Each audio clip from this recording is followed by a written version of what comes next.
Good morning, First Assembly family, friends. We are just a few days away from heading into a week of prayer and fasting as a church. We're starting on this next Sunday, the third week in January, and we'll have a prayer and praise that Sunday night, and then a week of prayer and fasting. In order to prepare ourselves for that, I just wanted to give you a couple of thoughts. Number one, nowhere in the Bible does it command that we fast, but it does give us the assuming fact that we will fast. The Bible assumes it. Jesus said, when you fast. The early Christians all fasted. Jesus fasted. The Bible gives this assumption that Christians are going to fast. Secondly, fasting is not a diet. It's not a spiritual magical spell.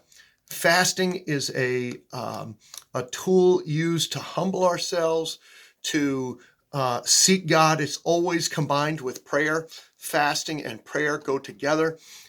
So fasting is not about ourselves. It's about drawing close to God.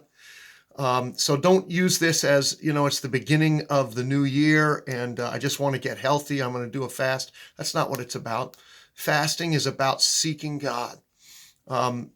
Biblical fasting, we see different aspects of biblical fasting and how long they fasted, what types of things they fasted. Maybe I'll do a couple more videos in the next week on some of what the Bible says. But I want you to begin to think about preparing yourself physically, spiritually, psychologically even, ready to fast coming this next Sunday. Prepare your body by slowing down some of your meals. Eat a little bit less. Prepare yourself spiritually by pressing into God and saying, God, this is, I'm desiring to fast. I'm desiring to draw close to you.